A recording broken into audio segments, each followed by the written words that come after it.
దేవుణ్ణి ఎందుకు నమ్మాలి? మేము నమ్మే వాళ్ళందరూ దేవుళ్ళు కాదా? మాకంటూ చాలా మంది దేవుళ్ళు ఉన్నారు కదా అని చెప్పేసి చాలా మంది మనల్ని ప్రశ్నిస్తూ ఉంటారు.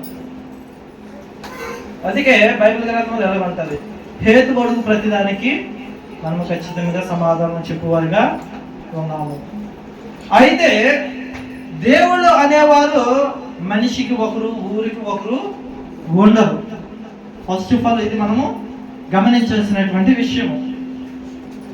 మనిషికి ఒకరు, లేదా కుటుంబానికి ఒకరు, లేదంటే ఊరికి ఒకరు, లేదంటే పంచాయతీకి ఒకరు, ఎలా ఉండడానికి అలా ప్రెసిడెంట్లా, కొన్ని ఎమ్మెల్యేలా కాదు కదా.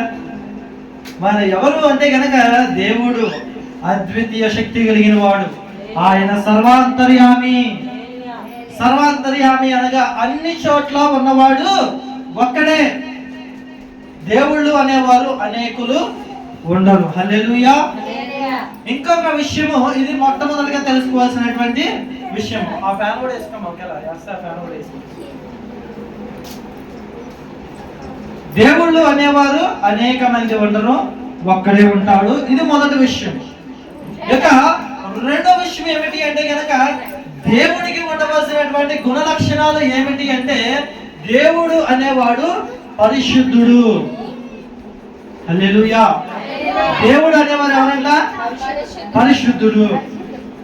ఆయనలో ఏమాత్రము అపవిత్రత ఉండదు, ఆయనలో ఏమాత్రము కోపం అనేది ఉండదు, ఆయనలో ఏమాత్రము అనీతి అనేది ఉండదు.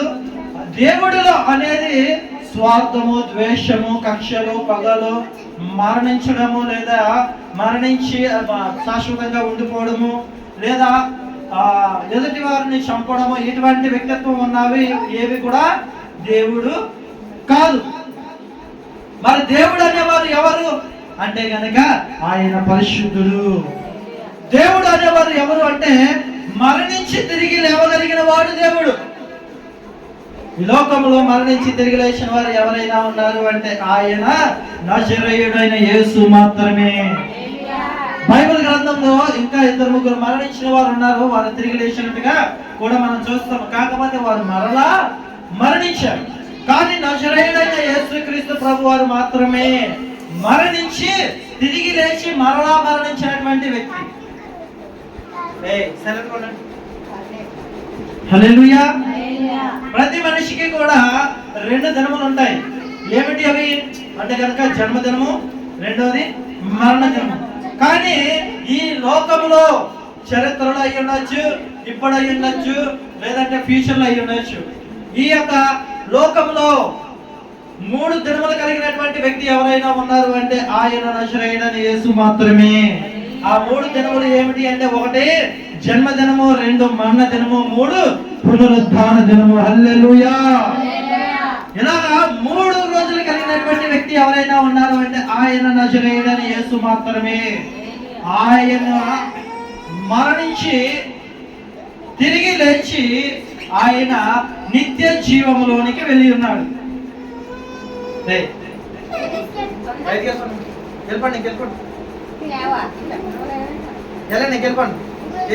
చాందిని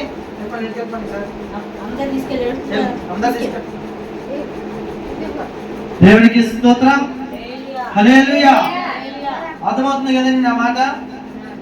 అయితే పుట్టి మరణించి మరలా పునరుజ్జన్మ లోనికి వచ్చి ఆయన ఏమయ్యారు అంటే కనుక ఆరోహణమయ్యి ఆయన ఎక్కడికి వెళ్ళిపోయారు అంటే ఎక్కడి నుంచి అయితే వచ్చారో అక్కడికే వెళ్ళిపోయారు. ఆయన ఎక్కడి నుంచి వచ్చారు అంటే కనుక దేవుని రాజ్యం నుంచి ఆయన వచ్చి ఉన్నాడు. ఆ రాజ్యము పేరే పరలోక రాజ్యము. హల్లెలూయా. అయితే ఆయన ఈ లోకంలోనికి వచ్చి పరిశుద్ధముగా జీవించి ఆయన ఏమాత్రమును కూడా చిన్నది కూడా తప్పు చేయకుండా, పాపము చేయకుండా ఆయన పరిశుద్ధుడిగానే ఈ లోకం నుంచి మరలా తిరిగి వెళ్ళిపోయారు. వెళ్ళిపోయినటువంటి ఆ ప్రదేశం పేరు పరలోక రాజ్యము. ఆ పరలోక రాజ్యాన్ని ఈ రోజు నువ్వు నేను పొందుకోవాలంటే ఏం చేయాలి? ఇప్పుడు ప్రతి క్రైస్తవుడి యొక్క విశ్వాసం దేనికోసం చెప్పగలరు మీరు? ఇప్పుడు మనం క్రైస్తవులు అని చెప్పుకుంటున్నాం కదా, క్రైస్తవుడుగా మనం బ్రతుకుతున్నాం కదా. క్రైస్తవుని మరొక పేరు ఏమంటారు అంటే కనుక విశ్వాసులు అంటారు. అసలు దేని కొరకు విశ్వసిస్తున్నారు?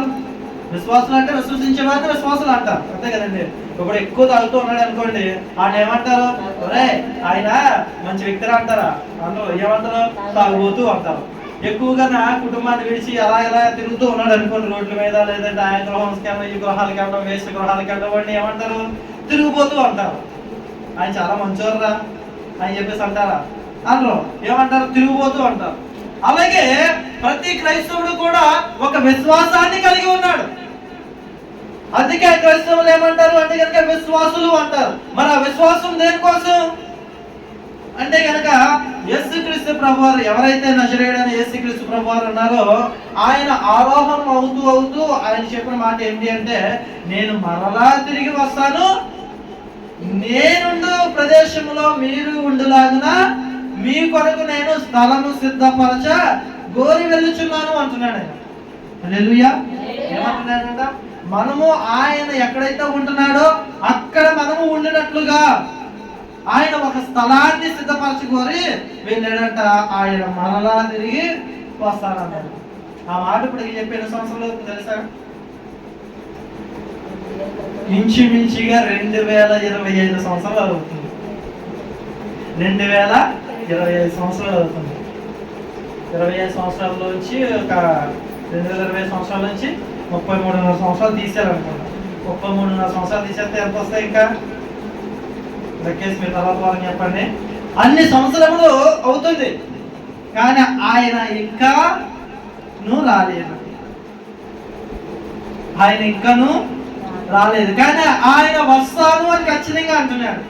మరి ఎలా వస్తాడు అంటే కనుక ఒక శిష్యుడు అడుగుతాడు, ప్రభువా మరి నువ్వు వస్తావు, అదే ప్రభు రాజ్యం వస్తానంటుంది కదా, మరి రెండోసారి వచ్చినప్పుడు మేము ఎలా కనిపెట్టాలంటే ఆయన అంటాడు, ప్రభు రాజ్యము, ప్రభు దినము దొంగ వలె వస్తుందంట.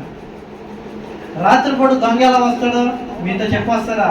నేను దొంగతనమే పడుతున్నాను రా, మీ ఇంట్లో సామాన్లు ఎత్తిపోతాను అంటాడా? అందం.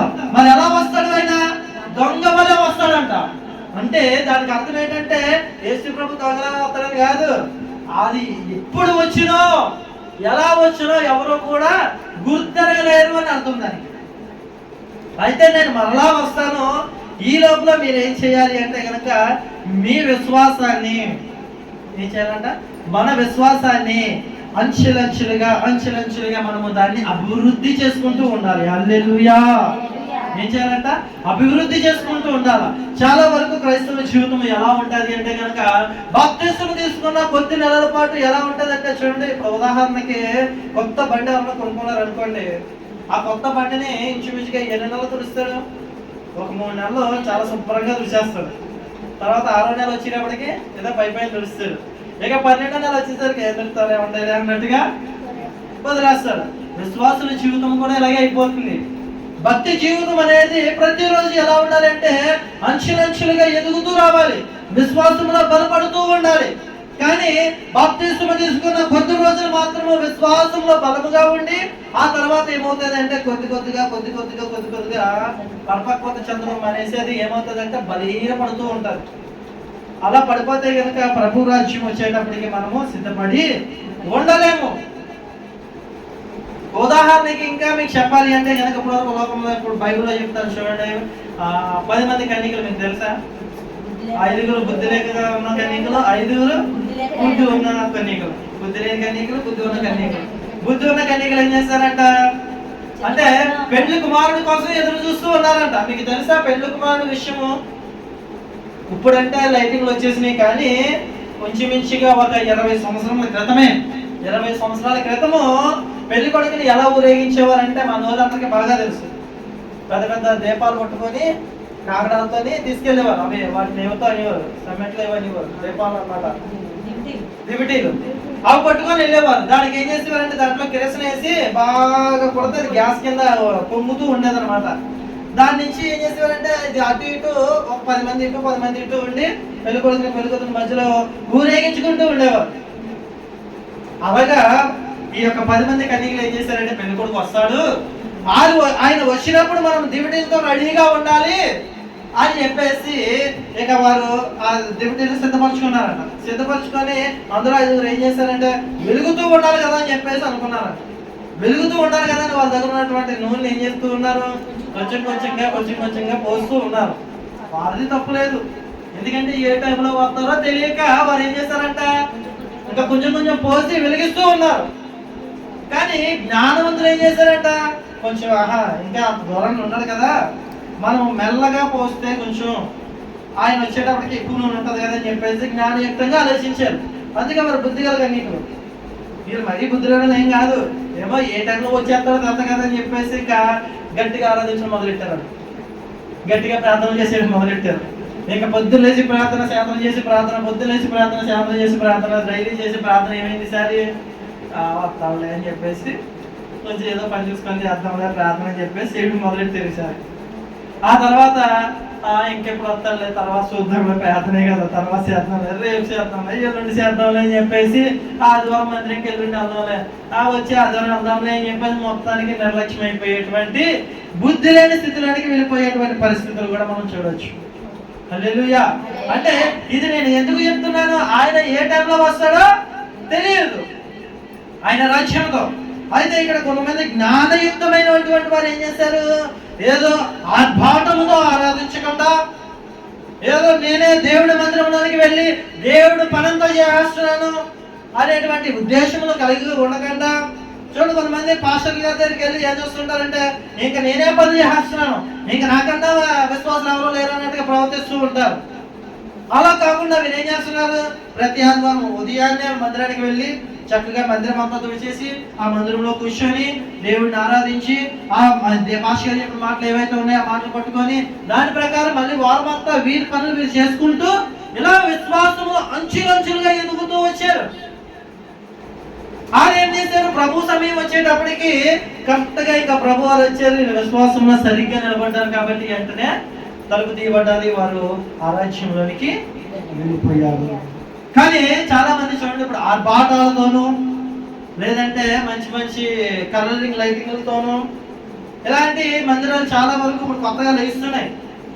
చాలా వరకు చెప్పాలి అంటే కనుక నిజముగా విశ్వాసంతో కట్టిన మందిరాలు ఏవి కూడా ఇప్పుడు నుంచుంటలేదు, ఆర్భాటాలతోనూ రంగులతో ఉన్నటువంటి మందిరాలే నుంచుంటున్నాయి. అది చాలా బాధాకరమైన విషయం. కానీ అవి ఎక్కువ కాలము స్థిరపడవు. అటువంటి మందిరాలు ఎక్కువ కాలము దేవుని రాజ్యంలోనికి ప్రవేశించవు. ఎందుకంటే అక్కడ ఆర్భాటం మాత్రమే ఉంటుంది. కానీ విశ్వాసంతో కట్టే మందిరము అది స్థిరముగా ఉంటుంది. అయితే ఇక్కడ మనం వచ్చేసరికి దేవుని రాజ్యము వచ్చింది అంటే కనుక అక్కడ మనం ఎలా వెళ్ళాలంటే బుద్ధి గల కన్యకలుగానే సిద్ధపడి ఉండాలి.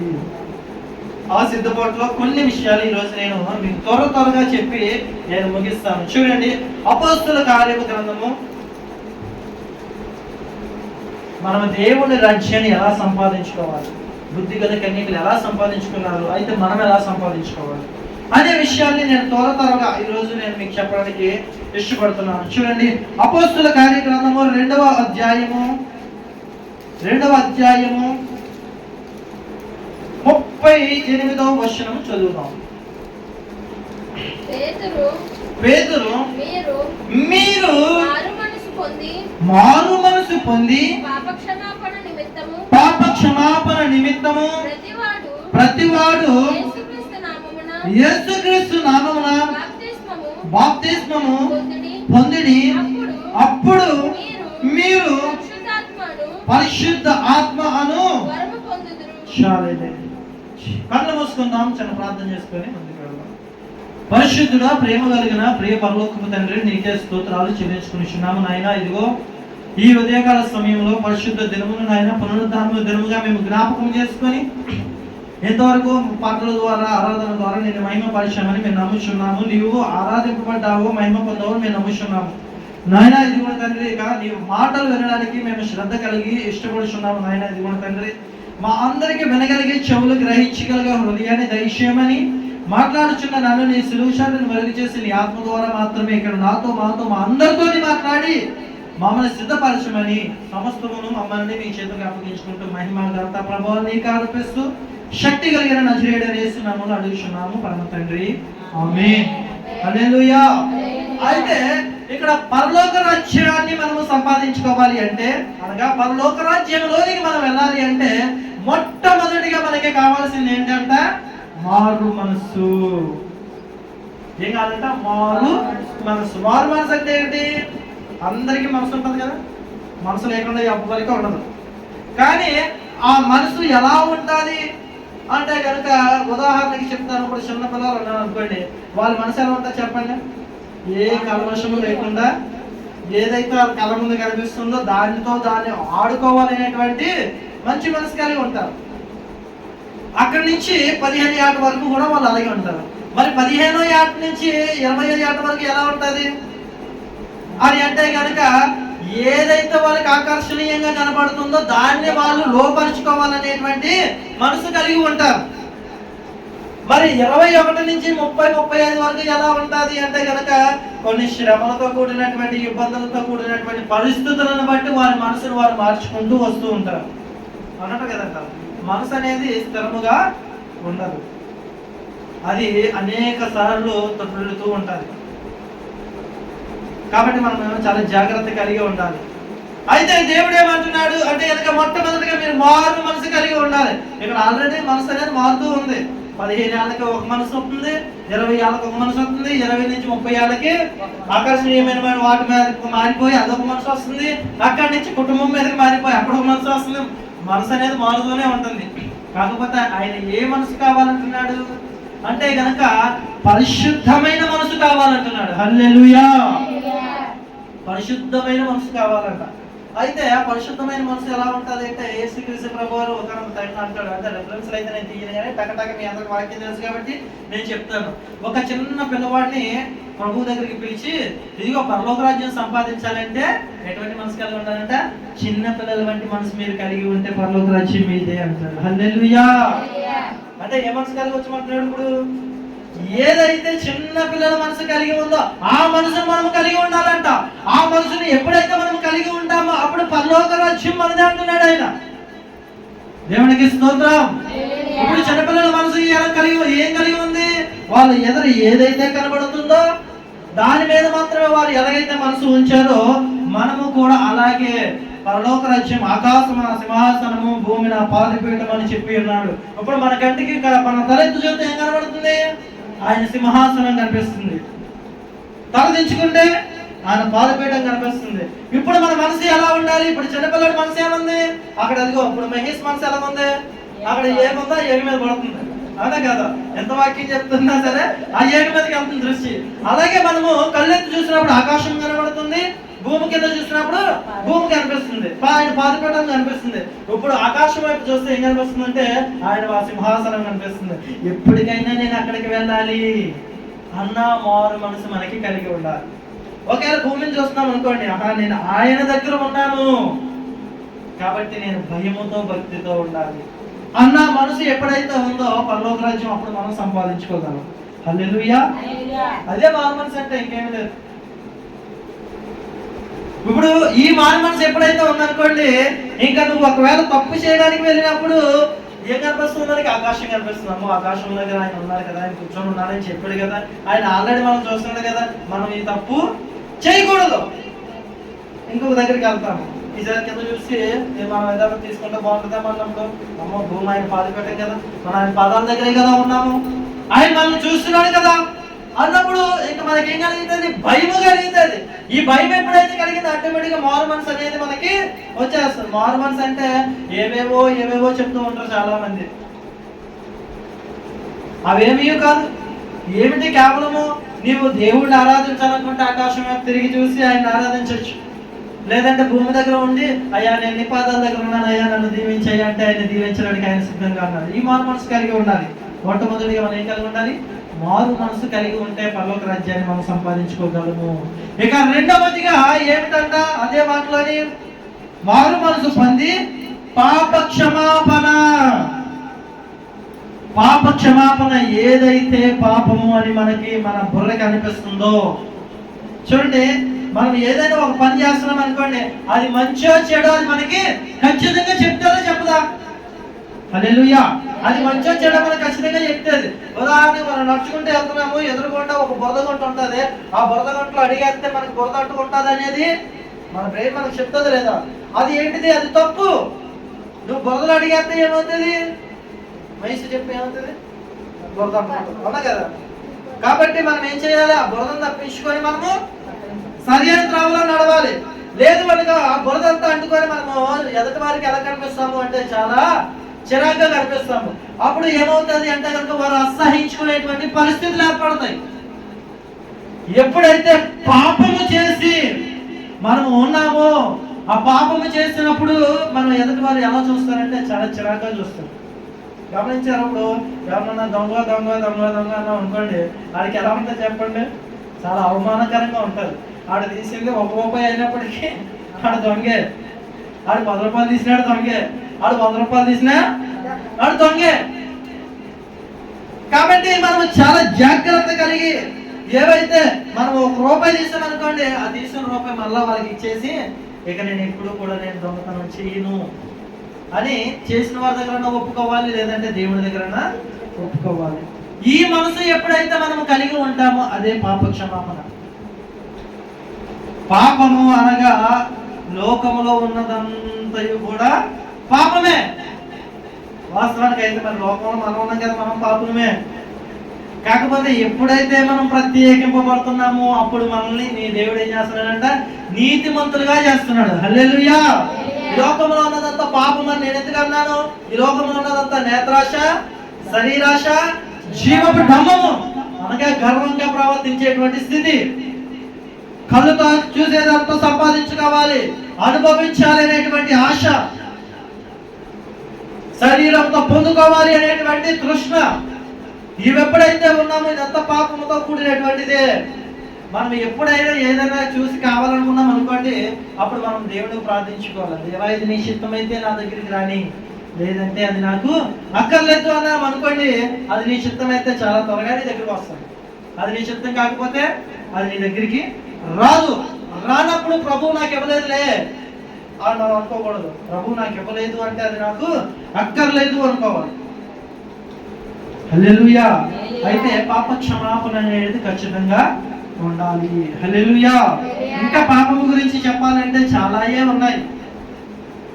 గలతీయులకు రాసిన పత్రికలో రాయబడి ఉంటుంది పాపం గురించి. శరీరాశ, నేత్రాశ, జీవపుడమే కాకుండా ఇంకేముంటాయి? జారత్వము, అసూయ, కక్షలు, విభేదములు, అబద్ధములు, వ్యభిచారము, దొంగతనము, ఇవన్నీ కూడా దీంట్లోకి వస్తాయంటే పాపములోనికి వస్తాయి. ఒకవేళ అవన్నీ మనలో ఉంటే కనుక మనం ఏం చేయాలంటే ప్రభు సన్నిధిలోనికి వచ్చే దగ్గర మనము వాటిని ఒప్పుకోగలిగితే పరలోక రాజ్యాన్ని మనం సంపాదించుకోగలము. దేవునికి మహిమ కలుగును గాక. హల్లెలూయా. అయితే ఇంకేమంటున్నాడంట? పాప క్షమాపణ నిమిత్తము ప్రతివాడును యేసుక్రీస్తు నామమున బాప్తిస్మము పొందాలి. ఈ బాప్తిస్మం ఏంటండి మరి? అని అంటే కనుక మనము మారు మనసు పొందాలి, ఇంకా పాపాన్ని ఒప్పుకోవాలి. ఈ ఒప్పుకున్న తర్వాత మరి మనం ఒప్పుకున్నామని ఎలా జరుగుతుంది? బహిరంగంగా. అంటే కనుక అప్పుడు సంఘము ఎదుట ఇదిగో ఇంతవరకు నేను ఈ తప్పులు చేశాను, ఇక నుంచి ఆ తప్పులు నేను చేయను, ఇంతవరకు నేను పాపం చేశాను, ఇక నేను ఆ పాపము చేయను అని సంఘము ఎదుటను ప్రభు ఎదుటను ఈ యొక్క దీన్ని ఏమంటారు? వాతావరణాన్ని, ఈ గాలి, నీరు,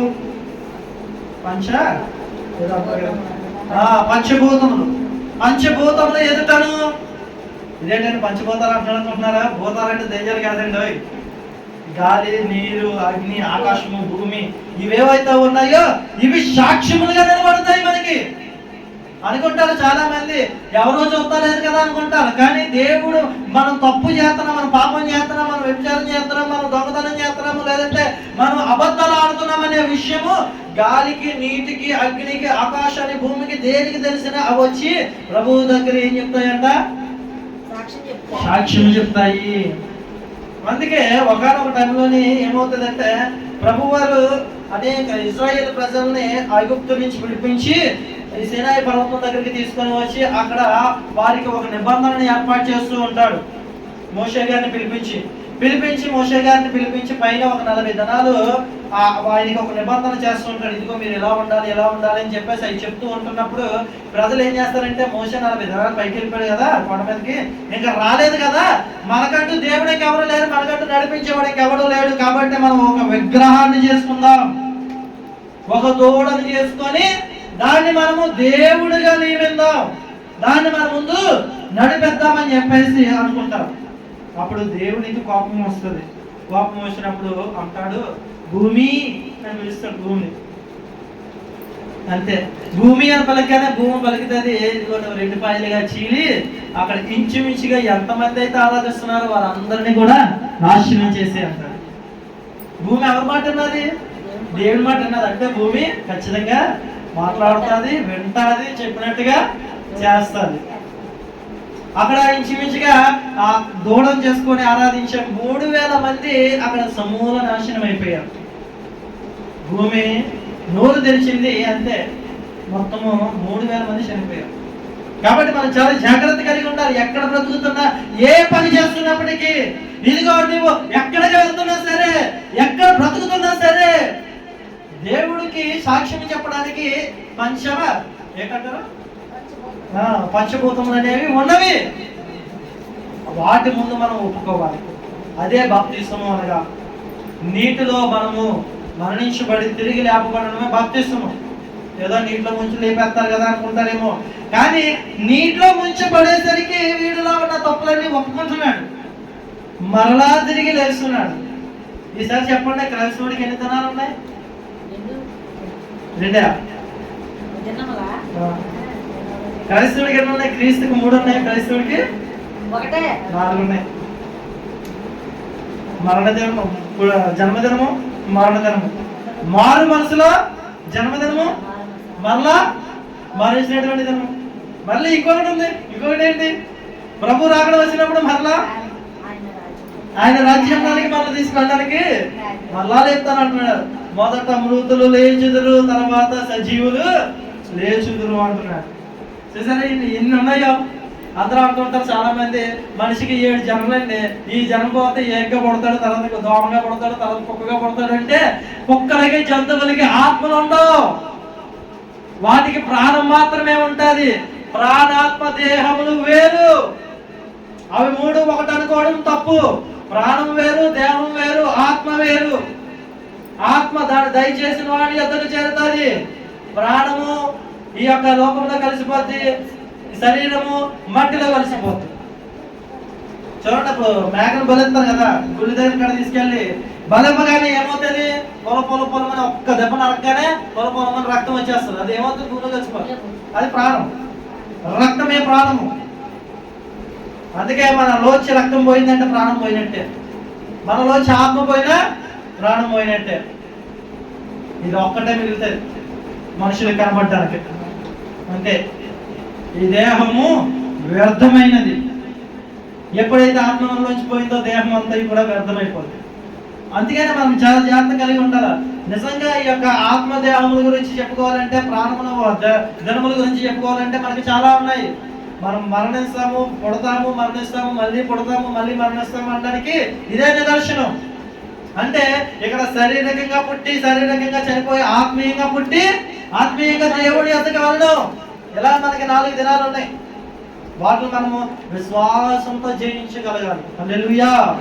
అయితే పరలోక రాజ్యంలోనికి మనం ప్రవేశించాలి అంటే మనకి కావాల్సిన 3 ఏంటంట ఆయుధములు. 1 మారు మనసు, 2 పాప క్షమాపణ, 3 బాప్తిస్మము. ఈ 3 ఉంటే కనుక ఖచ్చితంగా మనం నిత్య జీవములోనికి ప్రవేశిస్తాం. హల్లెలూయా. నేను ఇంకా 2 మాటలు చెప్పి ముగిస్తాను. చూడండి, అయితే యాకోబు రాసినటువంటి పత్రికలో ఒక మాట ఉంటుంది. మధ్యలో ఇంకా చాలా మాటలు ఉన్నాయి, కానీ సమయం లేక నేను త్వరగా ముగించడానికి ఇష్టపడుతున్నాను. యాకోబు రాసినటువంటి పత్రిక 1వ అధ్యాయము 21 నుంచి చూద్దాము. చూడండి, ఈ 3 ఎప్పుడైతే మనలో ఉన్నాయో ఇక మనలో ఏముండకూడదో ఇక్కడ మనకి స్పష్టంగా తెలియచేయబడుతూ ఉంటది. చదువుదాం.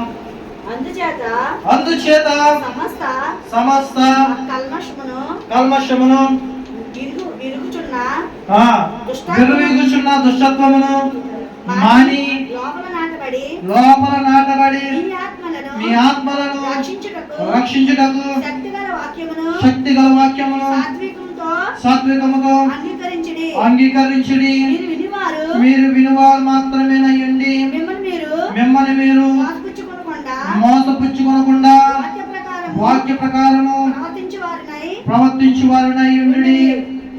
ఎవడైనను వాక్యమును వినువాడై ఉండి దాని ప్రకారము ప్రవర్తింపని వాడైతే వాడు అద్దములో తన సహజ ముఖమును చూచుకోను మనుషుని పోలి ఉన్నాడు. చాలండి. ఎందుకంటే ఇక్కడ ఈ మాట నేను ఎందుకు చదివించాను అంటే, ఇప్పటి వరకు మనం ఈ మాటలు ఎక్కడ విన్నాము అంటే దేవుని వాక్యంలోనే విన్నాము. మారు మనసు పొందాలి, పాప క్షమాపణ పొందాలి, బాప్తిసం పొందాలి. ఈ ఎవరు చెప్తున్నారు? దేవుడే తన వాక్కు ద్వారా వెల్లడి చేస్తూ ఉన్నాడు.